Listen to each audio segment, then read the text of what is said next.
ఓం శ్రీ సాయినాథాయ నమః. శ్రీ సాయి సచ్చరిత్రం మొదటి అధ్యాయం. గురుదేవతా స్తుతి. బాబా తిరగలి విసరుట. దానిలోని వేదాంత తత్వము పూర్వ సంప్రదాయానుసారము హేమాడ్ పంతు శ్రీ సాయి సచ్చరిత్ర గ్రంథమును గురుదేవతా స్తుతితో ప్రారంభించుతున్నారు. ప్రప్రథమున విఘ్నేశ్వరుని స్మరించుచు ఆటంకములను తొలగించి ఈ గ్రంథము జయప్రదముగా సాగునట్లు వేడుకొనుచు శ్రీ సాయినాథుడే సాక్షాత్తు శ్రీ గణేశుడని చెప్పుచున్నారు.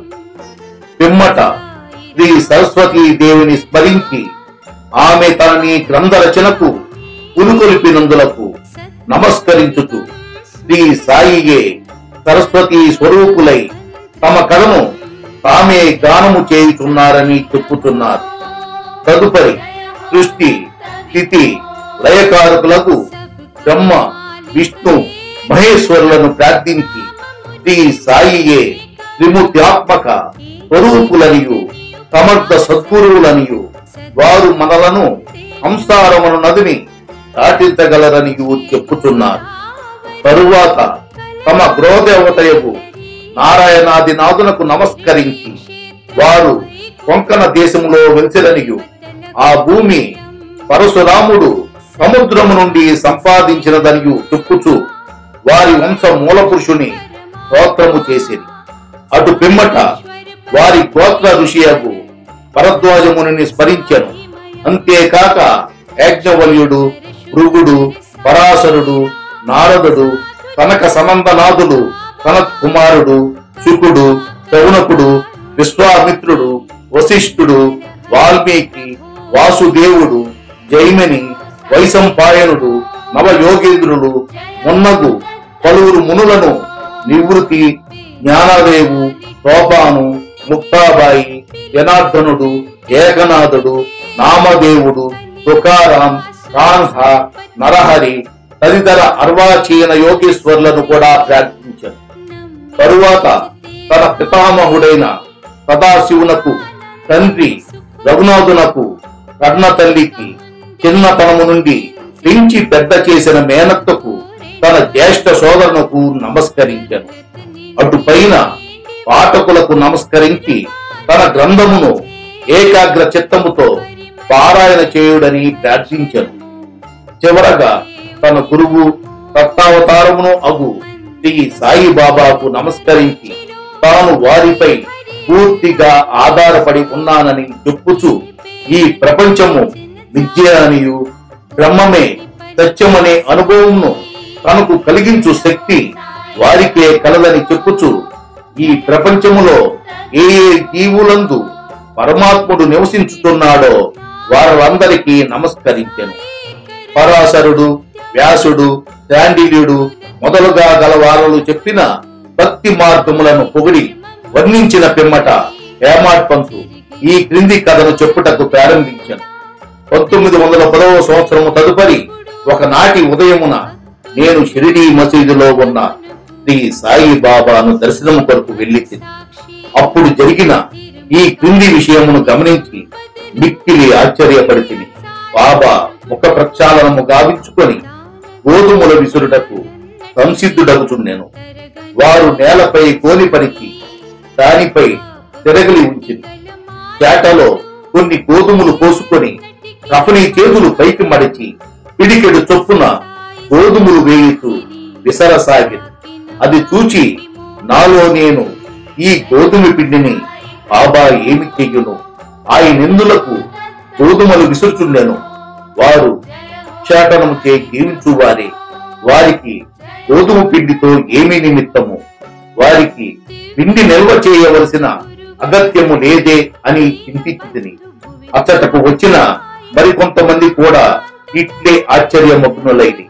కాని మాలో ఎవరికీ కూడా బాబాను ప్రశ్నించుటకు ధైర్యము చాలకుండెను. ఈ సంగతి వెంటనే గ్రామములో వ్యాపించెను. ఆబాల గోపాలము ఈ వింత చర్యను చూచుటకై బాబా వద్ద గుమికూడిరి. నలుగురు స్త్రీలు ఎటులను సాహసించి మసీదు మెట్లెక్కి బాబాను పక్కకు జరిపి వారే విసురుట ప్రారంభించింది. వారు తిరగలి పిడిని చేత పట్టుకొని బాబా లీలలను పాడుతూ విసురుట సాగించింది.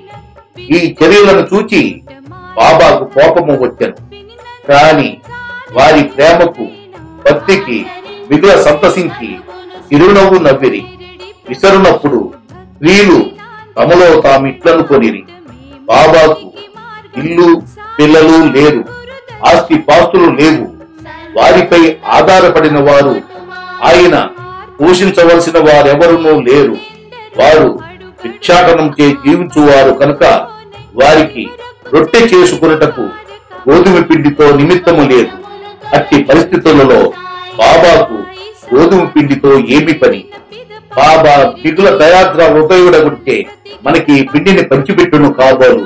ఈ విధముగా మనమున వేరు వేరు విధముల చింతిస్తూ పాడుతూ విసురుట ముగించి పిండిని 4 భాగములుగా చేసుకుని ఒక్కొక్కరు ఒక్కొక్క భాగమును తీసుకొనిచుంది. అంతవరకు శాంతముగా గమనించుచున్న బాబా లేచి కోపముతో వారిని తిట్టుతూ ఇట్లనెను, ఓ అంతలారా, మీకు పిచ్చి పట్టినదా ఏమి?